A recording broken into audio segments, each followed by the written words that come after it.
सो बिस्मिल्लाहिर्रहमानिर्रहीम। Last time बेटा जो 9th क्लास की फ़िज़िक्स है, ये लें भाई, उसका हमने पहला टॉपिक डिस्कस किया था, चैप्टर नंबर 5 का लॉ ऑफ ग्रेविटेशन, जिसको हमने कहा था इम्पोर्टेंट टॉपिक था। आज हम बेटा करेंगे, इसकी एक एग्जांपल है 5.1, वो करते हैं और साथ में ग्रेविटेशनल फील्ड के बारे में आपको थोड़ा सा मैं बताता हूँ, ठीक है। सो ये भी देखेंगे। एग्जांपल नंबर 5.1 है हमारे पास। बेटा देखें, पहले आप समझेंगे, सारी किताब मैंने आपको समझानी है। बाद में जब आप बिल्कुल करीब पहुंच जाएंगे अपनी बुक के ख़त्म होने के, तो फिर मैं आपको बताऊंगा कि भाई अब आपने पेपर के लिए क्या क्या तैयार करना है। समझें आप सारी किताब को, लेकिन पेपर के लिए सारा आपने पूरी बुक को तैयार नहीं करना। वो एंड पे जाके मैं आपको बताऊंगा कि कौन कौन से क्वेश्चन करने हैं, कौन कौन से चैप्टर करने हैं, ठीक है। सो हमारे पास 9th क्लास की फ़िज़िक्स है।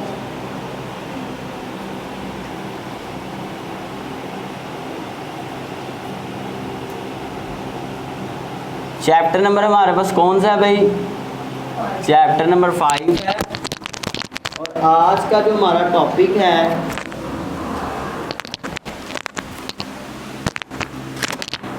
पढ़ाते कभी बार ये भी हो जाता है। 10th क्लास के बच्चे बेटा भी क्या करेंगे, अपनी इंग्लिश की बुक निकालें और उसका लेसन देखें। शाबाश, चलें भाई। सो चैप्टर नंबर हमारे पास 5 है बेटा। और आज का जो उसका टॉपिक, उस चैप्टर का नाम क्या है वैसे? ग्रेविटेशन, ठीक है। टॉपिक हमारे पास आज का भाई कौन सा है? टॉपिक हम आज डिस्कस करेंगे भाई ग्रेविटेशनल फील्ड। क्या टॉपिक का नाम है? Gravitational field. वो हम डिस्कस कर चुके हैं बेटा, जो आप कह रहे हैं, ठीक है जी। और उसके बाद लेक्चर हमारे पास आज कौन सा है? 18 लेक्चर है, ठीक है। तसलसल के साथ बेटा इसको आप देखें। सो चलें जी। सो सबसे पहले तो हम आज एग्जांपल नंबर 5.1 करते हैं। गौर से आपने इसको समझना है। मिसाल नंबर 5.1 कह रहा भाई, 2 लेड स्फीयर्स, 2 लेड के बने हुए गोले हैं, ईच ऑफ मैस 1000 किलोग्राम। दोनों का जो मैस है वो 1000 किलोग्राम है। कितना मैस है? ये देखें, ये समझे 2 गोले हैं, गेंद नहीं होती जिस तरह, वैसे, ठीक है। एक ये और एक ये है। दोनों का मैस कह रहा है कि 1000 इसका है किलोग्राम और 1000 इसका है किलोग्राम, ठीक है। दोनों का इतना मैस है। इसके मैस को M1 कह लें, इसके मैस को आप M2 कह लें। क्लियर है ये बात? चलें भाई, यही चीज़ मैं डाटा में लिखने लगा हूँ। सो डाटा हमारे पास क्या है? कह रहा है M1 आपके पास 1000 किलोग्राम है और M2 आपके पास कितना है? 1000 किलोग्राम। दोनों का मैस कह रहा है बराबर है। आगे भाई कह रहा है कि are kept with their centres 1 metre apart. देखें, कह रहा है कि इनके सेंटर के बीच में जो फासला है आपस में, जितनी ये दूरी पे हैं, वो फासला 1 मीटर है। कितना फासला है? 1 मीटर है। चलें भाई हम ज़रा इसको लिखते हैं। तो इनके बीच में जो डिस्टेंस है, फासला है, वो 1 मीटर है। क्लियर है यहाँ तक? नेक्स्ट कह रहा भाई, फाइंड द ग्रेविटेशनल फोर्स। बताएं कि इन दोनों के बीच में कितनी कशिश की फोर्स या ग्रेविटेशन की फोर्स है। सो एफ आपने फाइंड करना है। यहाँ तक क्लियर? सॉल्यूशन आप जानते हैं बेटा जी, शायद आप जानते हो कि ना जानते हो जी, हाँ वो तो आप जानते ही हैं। फार्मूला क्या होता है एफ का, फोर्स ऑफ ग्रेविटेशन का, अभी आपने लॉ ऑफ ग्रेविटेशन में निकाला था, F is equal to G m1 m2 over d square, यही निकाला था ना। सो चलें भी अब ज़रा हम इसको सॉल्व करते हैं। पुटिंग वैल्यूज़, सो वैल्यूज़ पुट करें भाई इसको उर्दू में कहते हैं कीमतें दर्ज करें, ठीक है। ये जो आपके पास कीमतें दी हुई हैं इस फार्मूले में आप दर्ज कर दें, तो दर्ज करते हैं भाई एफ बराबर है जी, आपके पास कितना होता है वो ज़ुबानी आपने याद रखना है, जी होता है 6.67 मल्टीप्लाई 10 की पावर -11 न्यूटन मीटर स्क्वायर पर किलोग्राम स्क्वायर, ठीक है। सो जी की वैल्यू आपके पास बेटा कितनी है वो पुट करें यहाँ पे 6.673 10⁻11। उसके बाद आगे आ रहा है m1 कितना है वो 1000, m2 आ रहा है वो कितना है वो भी 1000 है, डिवाइडेड बाय d कितना है 1 है, और d के ऊपर क्या आ रहा है स्क्वायर। तो आपने करना कैसे है, 1 लिखे ना लिखे कोई फ़र्क नहीं पड़ता, आपने ऐसे करना है, ये ब्रैकेट में सारे लिखने हैं और हल करें इसको सारे को। शाबाश। पावर कैसे लिखते हैं पता है आपको? पता है कि नहीं पता? देंगे इन बच्चों को, कुछ को नहीं पता होगा, दें एक कैलकुलेटर मुझे दें आप, एक कैलकुलेटर दे दो कोई बंदा। चले जिन बच्चों को नहीं पता वो सुन लें, देखें इधर बेटा आप कैलकुलेटर लें, आप साइंस के स्टूडेंट हैं, ठीक है। देखें ब्रैकेट, ये यहाँ से ब्रैकेट आप डालते हैं 6.673 मल्टीप्लाई 10 और पावर आ रही है ऊपर -11, पावर इससे डाल दें, उल्टा भी जो डाला हुआ इससे, ठीक है, -11 आगे मल्टीप्लाई ज़रब हो रहा है 1000, फिर ज़रब हो रहा है 1000, फिर आपने इस तरह ब्रैकेट बंद कर देनी है, बंद इससे करते हैं, ठीक है।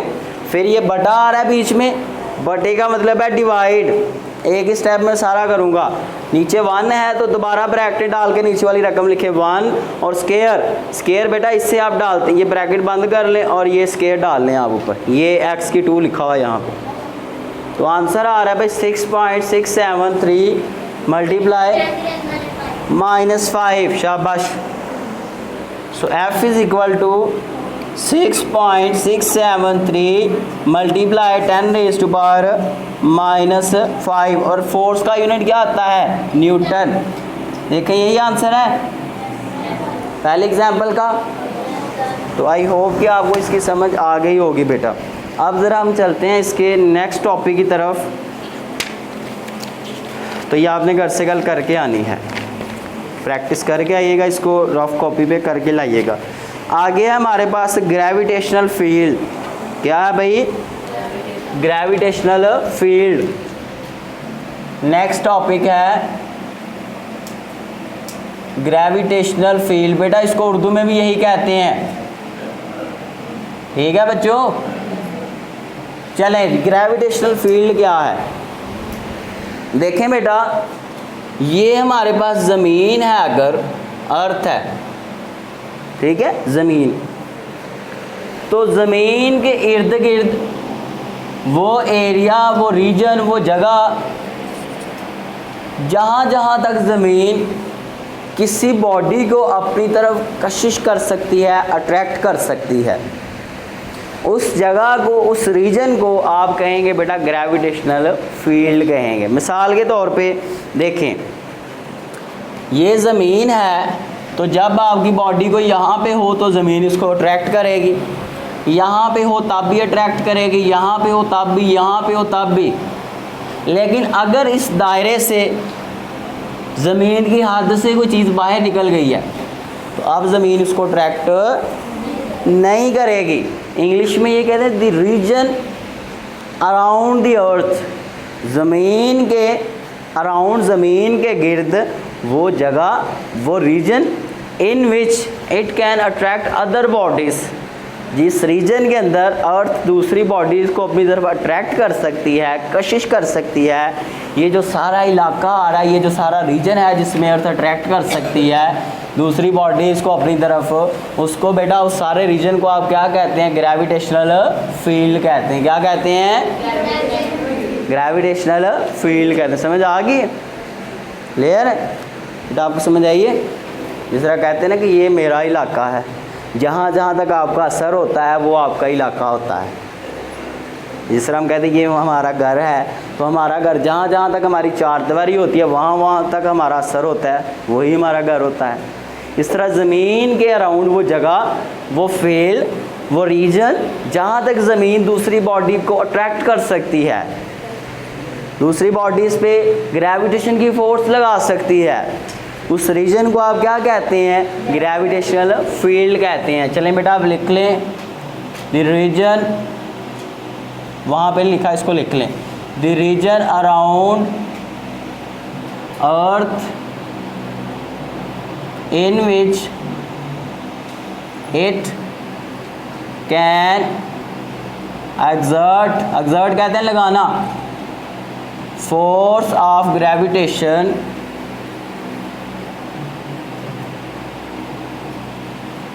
और बेटा इसके फ़ौरन बाद में 10वीं वालों से इंग्लिश का लेसन सुनना है। केमिस्ट्री का देख रहे हैं? केमिस्ट्री का मैं सुनूंगा फिर आपसे। इंग्लिश का मैंने जब इंग्लिश का कहा तो आप केमिस्ट्री का क्यों देख रहे हैं? इंग्लिश का लेसन देखें, शाबाश। चलें भाई। So the region around earth in which it can exert force of gravitation on other bodies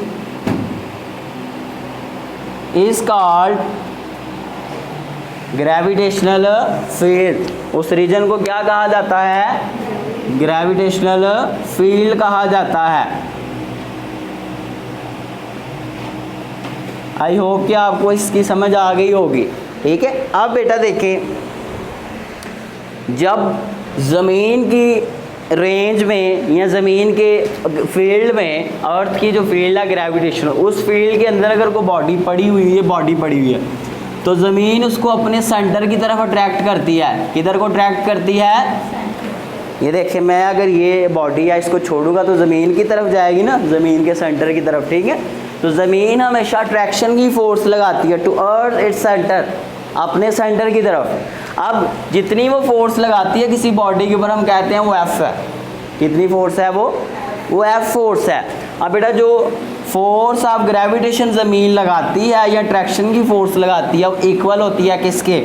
जे, यही मैंने दोबारा लॉ अप्लाई करना है, लॉ ऑफ ग्रेविटेशन। जे उस बॉडी का जो मैस है, फर्ज कर लें वो m1 है। कितना मैस है? और इस मैस को दूसरा कौन सा मैस खींच रहा है? ज़मीन खींच रही है ना, तो ज़मीन का मैस आप कह लें me है। m से मुराद मैस, बड़ा m यानी कि बड़ा मैस है। e से मुराद earth, mass of earth, mass of earth. So दूसरा मैस हमारे पास क्या है? me है। क्लियर है? वहाँ पे m1 m2 था ना, यहाँ पे m और me है। बेशक इसको सिंपल m कह लें या m1 कह लें, मर्जी है आपकी। और इन दोनों के दरमियान जो डिस्टेंस है आपकी इस अर्थ और आपके उस मैस के दरमियान, देखें भाई, समझ लें, आपके पास उसको आप r कह लें, d कह लें, मर्जी आपकी, कोई फ़र्क नहीं पड़ेगा। सो उसका स्केयर भी आपने ले लेना है। ठीक है, सो ज़मीन जब भी किसी बॉडी को अपनी तरफ अट्रैक्ट करती है तो उसके ऊपर जो ट्रैक्शन की फ़ोर्स होती है वो इस फार्मूले से आप फाइंड कर सकते हैं। क्लियर हो गया? ज़मीन कशिश कर रही है अगर किसी बॉडी को, तो कशिश की जो फोर्स है वो इस फार्मूले से आप फाइंड कर सकते हैं। तो बेटा ये कल का आपका काम है। ठीक है, आज हमने क्या पढ़ा है? आज हमने एग्जाम्पल नंबर 5.1 को डिस्कस किया है बड़े अच्छे तरीके से। साथ में हमने ग्रेविटेशनल फील्ड क्या होता है ये डिस्कस किया है। आई होप आपको समझ आ गई होगी। उर्दू मीडियम वाले बच्चों को मैं बुक से भी निशानी लगवा देता हूँ। ठीक है, तो बेटा अपना ख्याल रखें, खुश रहें, और अगर आप YouTube यूज़ कर रहे हैं तो ये अपने दोस्तों के साथ ये लेक्चर शेयर करें आप लाजमी। ठीक है, अल्लाह हाफिज़ जी।